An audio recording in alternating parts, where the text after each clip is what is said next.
अब देखिए हमारा नेक्स्ट पॉइंट देखिए क्या है, साझेदार द्वारा फर्म की संपत्ति लेना। कई बार क्या होता है कि जब ऐसे साझेदारी खत्म हो रही है, फर्म का समापन हो रहा है, तब क्योंकि फर्म को तो अपनी एसेट्स बेचनी है, ठीक है, तो कई बार क्या कहते हैं कि पार्टनर्स जो है फर्म की संपत्तियां खुद ही ले लेते हैं कि भाई फर्म बाहर बेच कर आएगी।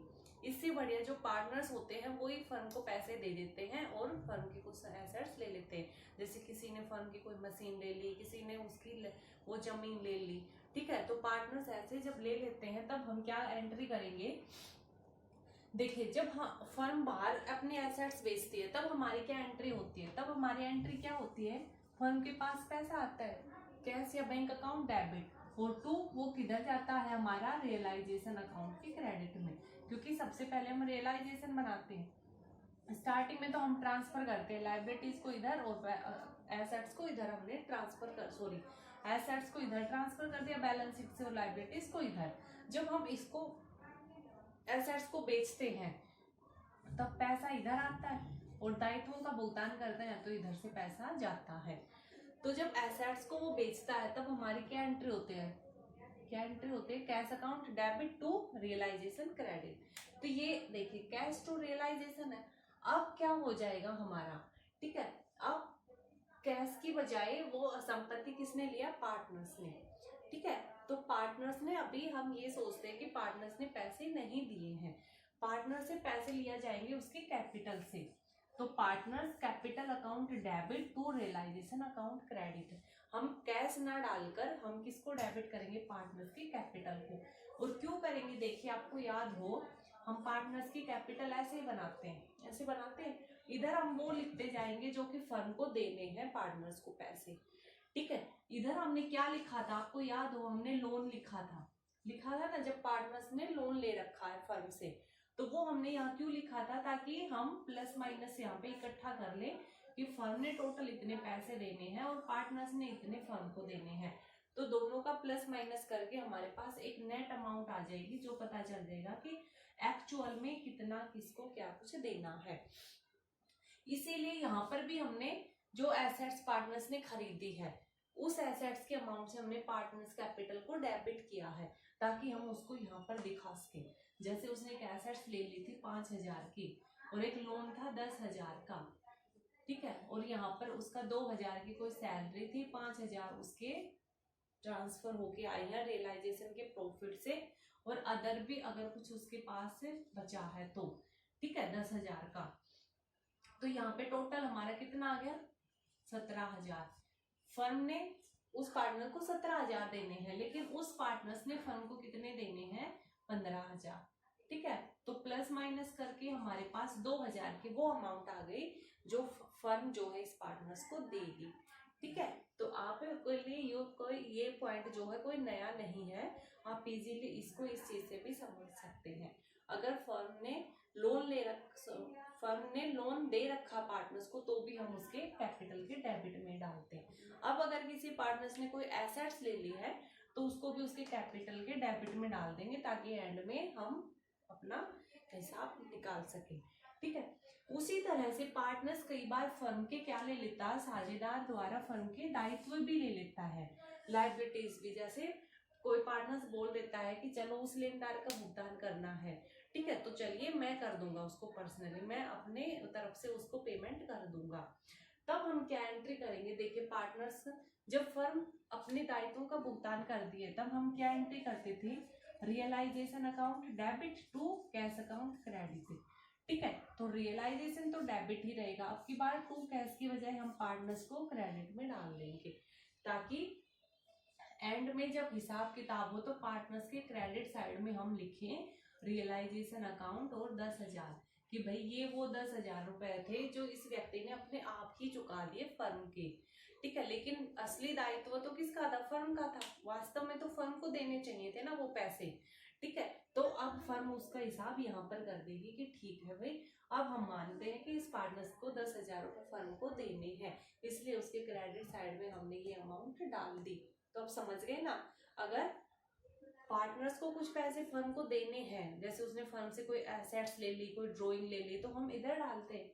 अब अगर पार्टनर्स ने फर्म के किसी खर्चे का भुगतान कर दिया, ठीक है, कोई दायित्व ले लिया, या कोई खर्चा भुगतान कर दिया, किसी खर्चे की पेमेंट कर दी, ठीक है, तो भी हम पार्टनर्स की कहाँ डाल देंगे, क्रेडिट में।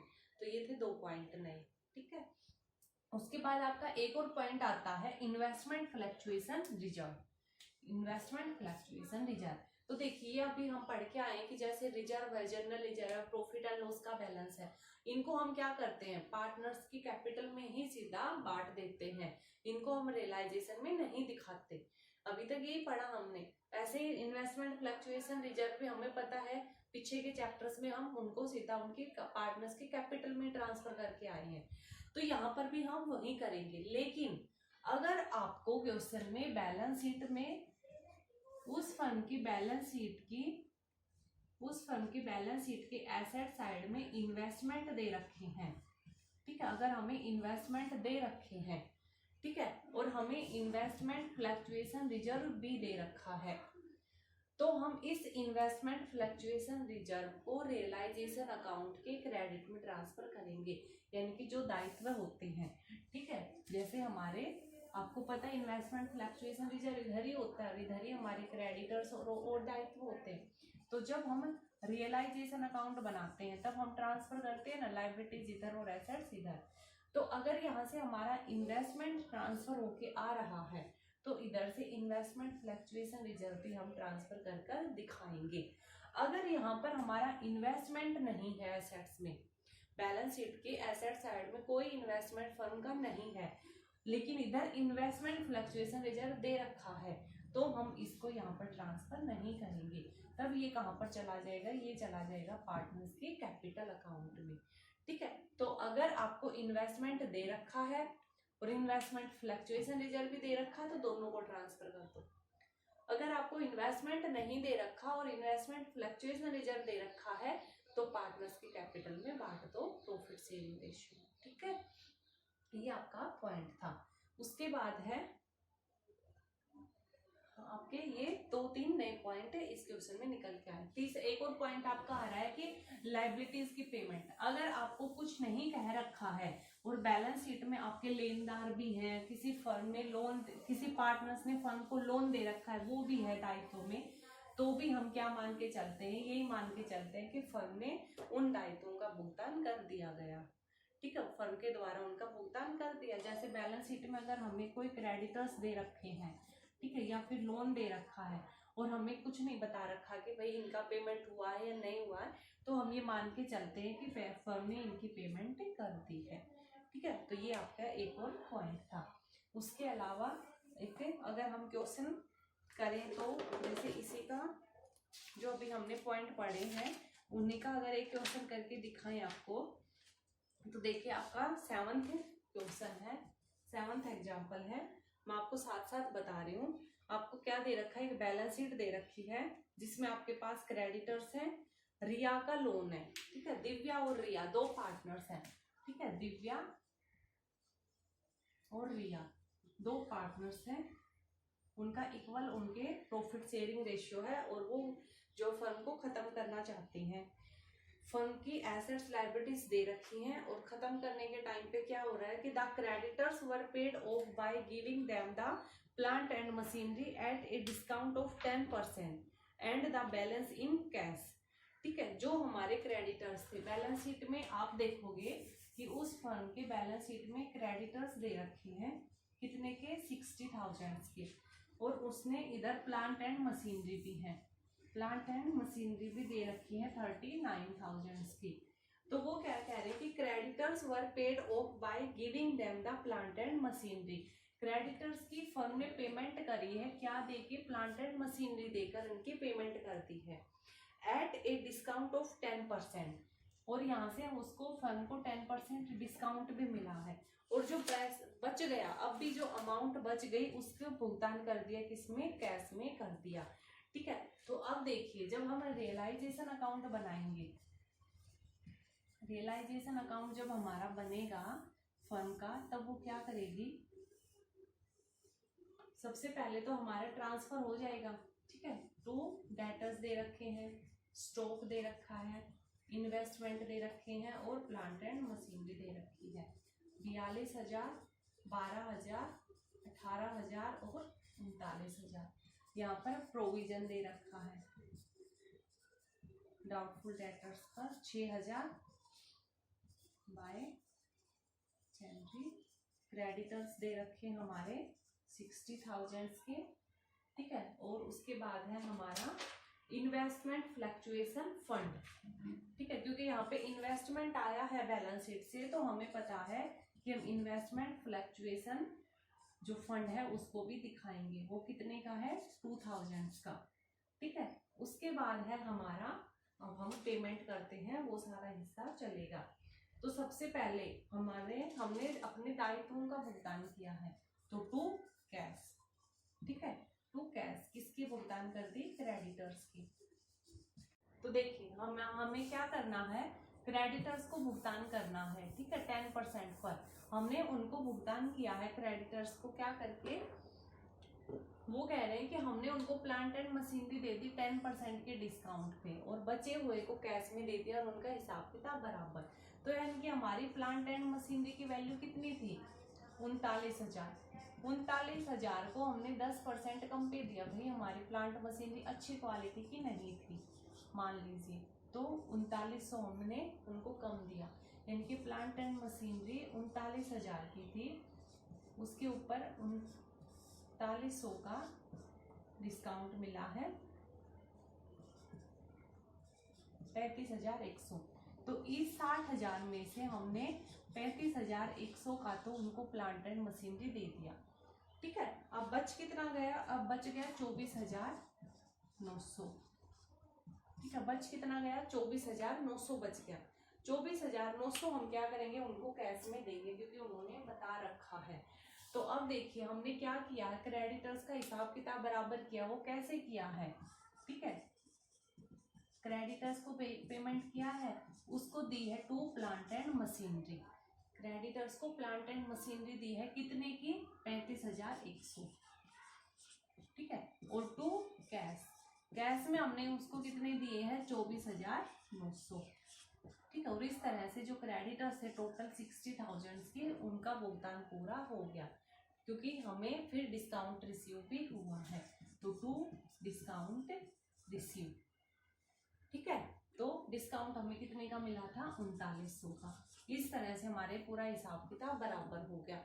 तो अब हम देखेंगे कि लेनदारों से को हमने 60 की पेमेंट किस तरह से करी है, कि जो प्लांट मशीन 39,000 का था उसका 10% वैल्यू कम करके हमने उनको दे दिया, बाकी का कैश दे दिया, कुछ हमें छूट मिल गई।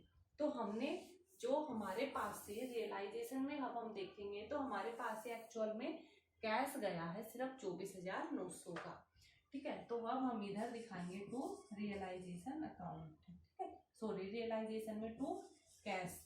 तो कैश कितना गया है? सिर्फ कैश की एंट्री दिखाएंगे 24,900। उसके बाद नेक्स्ट है हमारा point, Riya's loan was paid with interest of 500। Riya के लोन का, रिया ने क्या कर रखा था? रिया ने फर्म को लोन दे रखा था, और वो कह रहे हैं कि एंड में रिया का 500 रुपए का जो इंटरेस्ट बना था, उस इंटरेस्ट के साथ उसकी पेमेंट हमने कर दी। तो इंटरेस्ट तो हमने कैश में दिया होगा साल के दौरान का, तो टू कैश क्या है ये? इंटरेस्ट कितने का? 500 का, क्योंकि फर्म के पास से ये 500 रुपए भी कैश के तौर पर गए, ठीक है। लोन का अलग पॉइंट है, लोन का तो अलग ही अकाउंट बनेगा, तो लोन वहां पे दिखाया जाएगा, लेकिन जो ब्याज गया वो कैश में गया है इस टाइम पर, तो वो हम रियलाइजेशन के डेबिट में दिखा देंगे। उसके बाद और क्या हुआ है हमारे पास है, debtors realise 10% less of the amount due from them. जो डेटर्स थे, ठीक है, डेटर्स कितने के थे? 4200 के। डेटर से हमें 10% कम में जो है, सॉरी 42,000 के थे, 42,000 के थे, उनसे कैश मिल गया बाय कैश, 10% लेस मिला है, इनकी 42,000 में से 4200 गए, ठीक है। तो हमें कितना मिला है? 37,800 रुपए कैश की मिले हैं डेटर्स से।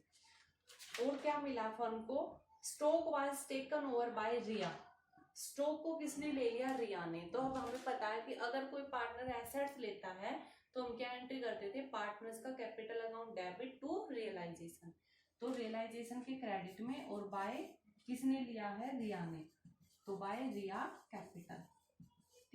ब्रैकेट में नीचे लिख देंगे स्टॉक टेकन, क्योंकि इसने स्टॉक लिया है और कितने का लिया है, 7,000 का।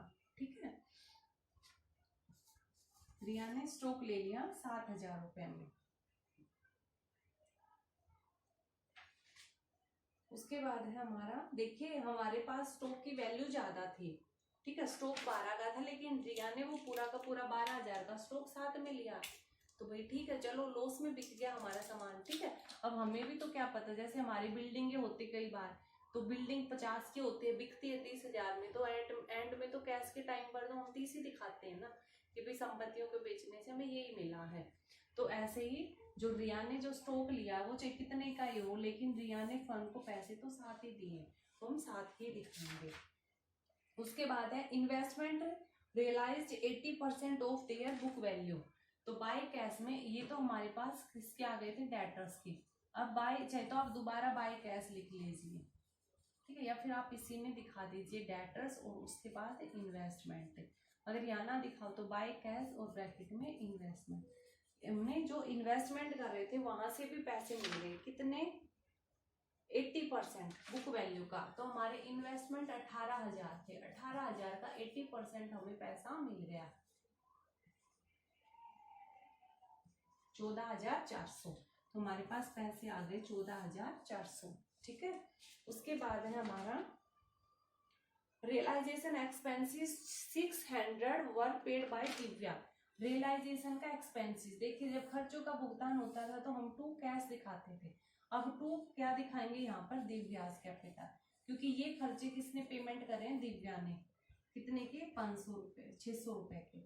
ठीक है, तो हमने दिव्या के कैपिटल में डाल दिए 600 रुपए का। अब हम जब प्लस माइनस करेंगे तो यहाँ पे हमारा लॉस निकल के आएगा 9800 का। तो इस लॉस को दिव्या और रिया में हम बांट देंगे। ठीक है, ये तो आपको पता है, कोई बात चाहे प्रॉफिट निकले या लॉस, आपको पता है, पार्टनर्स में बांट देते हैं। तो उसके बाद अब हम बनाएंगे रिया का लोन अकाउंट। फर्म ने जिससे लोन ले रखा है सिर्फ उसका अकाउंट बनाएंगे, फर्म ने दे रखा है उसका तो हम कैपिटल से ही एडजस्टमेंट करेंगे। तो फर्म ने किससे ले रखा था, रिया से, तो अब हम बना देंगे Riya loan account by balance BD. Riya से लोन ले रखा था 15,000 का, और अब उस लोन के ऊपर इंटरेस्ट भी हो गया, तो by interest on Riya loan. क्योंकि ये 15,000 के बजाय अब उसको 500 और देने हैं, उसको टोटल 15,500 रुपए देने हैं। ठीक है, तो अब हम इसकी पेमेंट कर देंगे टू कैश, कितने से, 15,500 से, 15,500। तो आपको बस एक और ये याद रखना है, अगर इंटरेस्ट दिया तो वो भी दिखा देंगे, अगर नहीं दिया होता तो सिर्फ 15 जाते और इधर से टू कैश में भी 15 चले जाते। ठीक है, उसके बाद है हमारा दिव्यास लोन अकाउंट। ठीक है, दिव्या को क्या कर रखा है हमने, दे रखा था। ठीक है, तो आपको जरूरी नहीं है, जैसे इसने बना रखा दिव्या का लोन अकाउंट, तो ये जरूरी नहीं है दिव्या का लोन अकाउंट बनाना, क्योंकि जो भी बैलेंस आएगा, जैसे इसने क्या बना रखा है, दिव्या के लोन अकाउंट चलो बना रखा है, फर्म ने दिव्या को लोन दिया तो फर्म के लिए तो एक तरह से ये एसेट्स है, एसेट्स है तो बाय टू बैलेंस पीडी, कितने का, 2,000 का। अब हम एंड में इसको, इस लोन को किस में ट्रांसफर कर देंगे, दिव्या के कैपिटल में, 2,000। तो देखिए इस चीज से हमें कोई फायदा नहीं हुआ, दिव्या का जो बैलेंस था उसको कैपिटल में ट्रांसफर किया, तो अगर ये लोन अकाउंट ना बनाते तो भी हम कैपिटल में ट्रांसफर करने वाले थे। ठीक है, तो यहाँ पर ये जरूरी नहीं है, अगर बनवा रहा है तो बस यही है, बैलेंस को कैपिटल में ट्रांसफर कर दो। ठीक है, उसके बाद आएगा आपका पार्टनर्स का कैपिटल अकाउंट।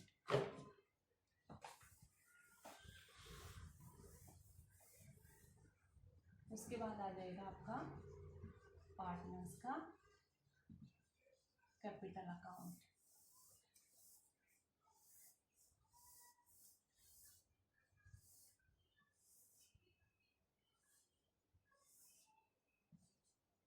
ठीक है, बाय बैलेंस बीडी। पार्टनर्स का हमें कोई बैलेंस दिया होगा रिया और दिव्या का, यहाँ पर है रिया और यहाँ पर है दिव्या। रिया का 30,000 है और दिव्या का 10,000 है बाय रियलाइजेशन। ये कौन सा है? एक्सपेंसेस का, जो खर्चे भुगतान करे थे किसने? दिव्या ने। तो दिव्या ने देखिए फर्म के खर्चे भुगतान करे तो फर्म उसको वापस देगी ना पैसे, इसलिए दिव्या के क्रेडिट में डाल दिए। उसके बाद है by general reserve. Balance sheet में हमें कुछ जर्नल रिजर्व दे रखे तो वो हमें पता है जर्नल रिजर्व कैपिटल में ही ट्रांसफर होते हैं, रियलाइजेशन में नहीं जाते। तो जर्नल रिजर्व हम दोनों में बांट देंगे इक्वल इक्वल, क्योंकि उनका प्रॉफिट शेयरिंग रेशियो इक्वल है। उसके बाद है टू दिव्या लोन। दिव्या को जो लोन दे रखा था फर्म ने, अब फर्म उसका हिसाब यहाँ से बराबर करेगी। ठीक है,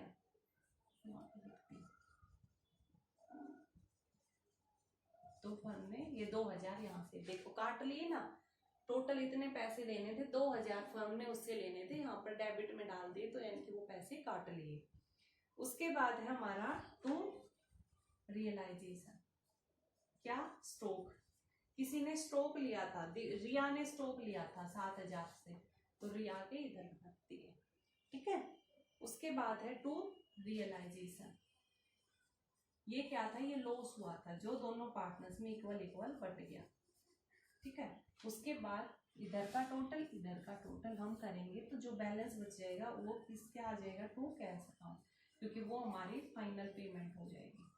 अब फर्म उनको वो फाइनल पेमेंट करके अपना हिसाब किताब बराबर कर देगी। ठीक है, तो ये उसका हिसाब किताब बराबर है, तो इस तरह से हमारा कैपिटल बन जाएगा। अब अगर हम एंड में कैश अकाउंट देखेंगे तो हमारे पास कैश का जो बैलेंस है उसमें एसेट्स को बेचने से जो पैसे आए। अब हमें ध्यान रखना है कि जब कैश अकाउंट में हमारा बैलेंस 25,000 है तो उसमें हम रियलाइजेशन के लिखेंगे एसेट्स रियलाइज। ठीक है, एसेट्स सेल, तो वहां से हमें 52,200 आए थे। 52,200 कैसे आए थे? 37,800 डेटर्स के और 14,400 इन्वेस्टमेंट के। आप कहोगे वो प्लांट एंड मशीनरी कहाँ गए? वो प्लांट एंड मशीनरी तो आपस में एडजस्ट हो गई, इनके हमारे पास इधर प्लांट एंड मशीनरी थी और इधर क्रेडिटर्स थे, तो हमने ये इनको दे दी और पेमेंट इक्वल करने की कोशिश करी, लेकिन पेमेंट थोड़ी ज्यादा थी तो इसलिए हमें इनको कुछ कैश भी देना पड़ा। तो इस प्लांट एंड मशीनरी का अब कहीं कुछ वो नहीं हो गया एंट्री, क्योंकि ये प्लांट एंड मशीनरी बेची थोड़ी ना फर्म ने जो उसके पास पैसा आएगा। प्लांट एंड मशीनरी को देने से कोई पैसा नहीं आया है, प्लांट एंड मशीनरी इसने क्रेडिटर्स को दी है, तो इनसे यहाँ पर पेमेंट करी है, वो हमने लेस करी थी। ठीक है, उसके बाद जो बचा सिर्फ हमने रियलाइजेशन में वो ही कैश दिखाया है। जितने की प्लांट एंड मशीनरी जिस वैल्यू की दी वो तो हमने रियलाइजेशन में कहीं दिखाई नहीं, क्योंकि वो तो आपस में प्लस माइनस हो गया। जो बैलेंस बचा फर्म ने सिर्फ वही रियलाइजेशन में दिखाया था। तो उस प्लांट एंड मशीनरी का जब ऐसे म्यूचुअल में ही कोई ट्रांसफर होता है तब हम नहीं दिखाते। ठीक है, जो कैश में आया है या गया है वो ही दिखाएंगे। तो प्लांट एंड मशीनरी का कुछ नहीं, तो कैश में यहाँ पर हमारे पास इतने ही पैसे आए थे। उसके बाद हमारे पास से पैसे गए हैं, जैसे क्रेडिटर्स को हमने दिया 24,900, क्रेडिटर्स ज्यादा के थे लेकिन कुछ को हमने बिल्डिंग दे दी थी, प्लांट मशीनरी देती थी, बचे थे सिर्फ कैश, वो ही गया था 24,900 से, और रिया के लोन की पेमेंट करी थी 15,000 से। ठीक है, और बाकी दोनों का जो है कैपिटल का बैलेंस आया था।